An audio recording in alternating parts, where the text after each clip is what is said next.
And you say that as long as you have an intent, you won't freeze. You won't. It certainly was true with me. I think my intentions used to have to be mammoth. I used to have to have giant intentions to get me comfortable on stage, and it worked. You've directed a bunch, but you stayed as an actor. Why did I direct? Yes.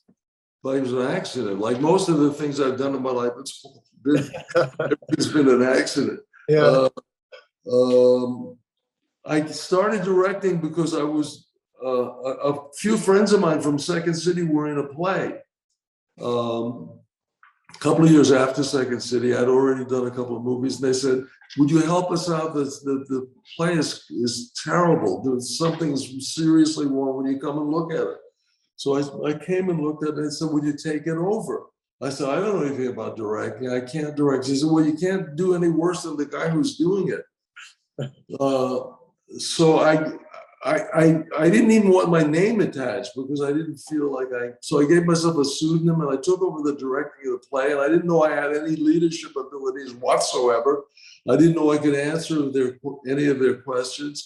And as the days went on, I found that the play, I didn't understand the play at all initially, but as we started unraveling it and examining it, it started to make sense. And people started to have a good time. And then when they asked me questions, I found I could find a way to answer them. And I said, "Oh, look what's going on." The play went on and it was a huge success. It ran for a year at the Circle and the Square. And the Circle and the Square subsequently asked me to direct the next play and the one after that. So with my help, the three plays helped keep the Circle and the Square open for almost 3 years. Great. And then I started doing other things off Broadway. And then I stopped one day. I had gone away. I did a long movie, and I came back to New York about 6 months later.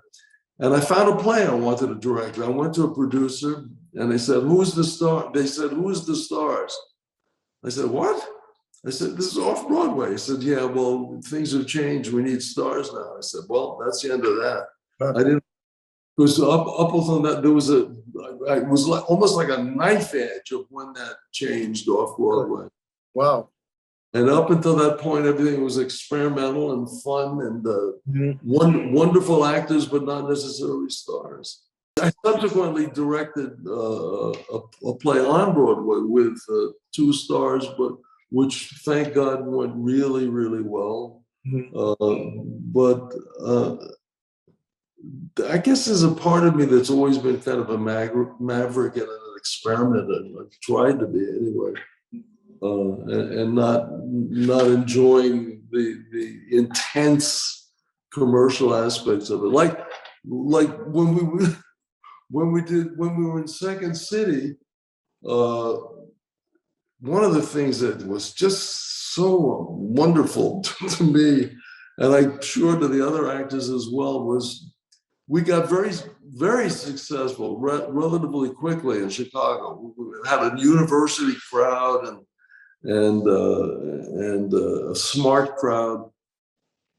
And one night we were successful. A guy comes in and he says, "I'd like 2 seats, please.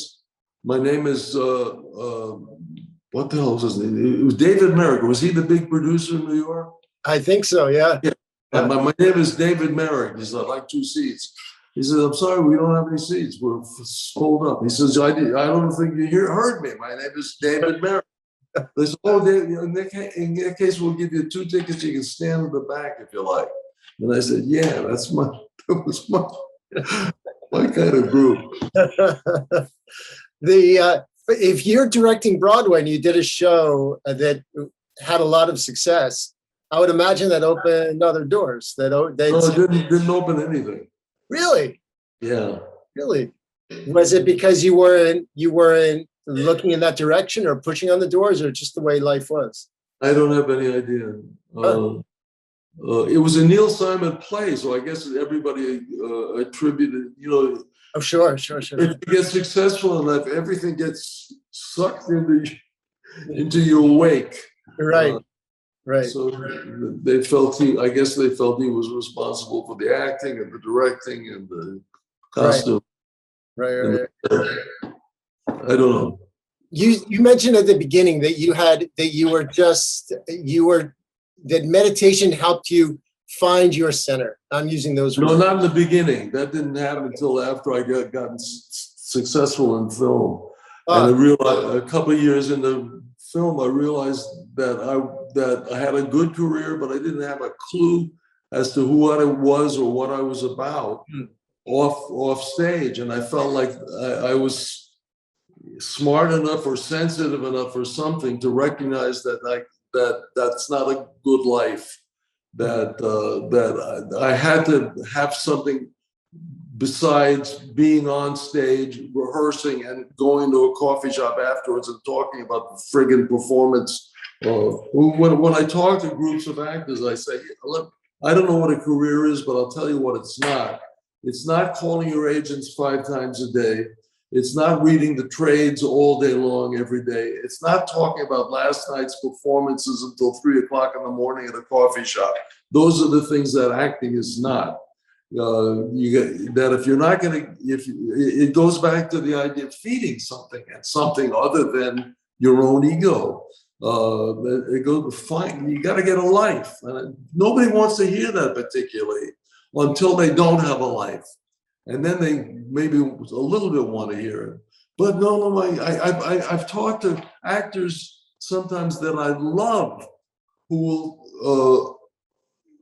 will say to me, no, I don't want to do anything. I don't want to do any analysis. I don't want to do any meditation or anything because it's going to take away my edge of pain that I have to use for the work. Well, God bless you. I mean, if you want your life to be an agony, it's like they're reading their obituaries while they're still alive, blah, blah, blah, reading about their performances. And meanwhile, the lives are threadbare or missing huge segments. And that's, again, I mean, it may not be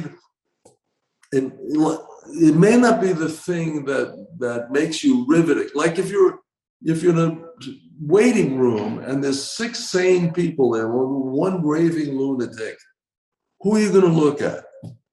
You're going to look at the raving lunatic because he's dangerous. Dangerous people are interesting to look at, but does it solve anything?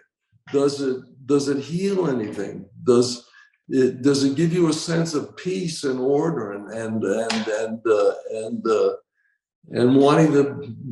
wanting to be alive? There's an anecdote I used to tell about a guy whose his life is in a shambles, and he goes to see the movie Gandhi and comes out of the movie so blown away by the entire experience and so feels like he's been so changed and elevated by this experience that he decides he's got to become an actor.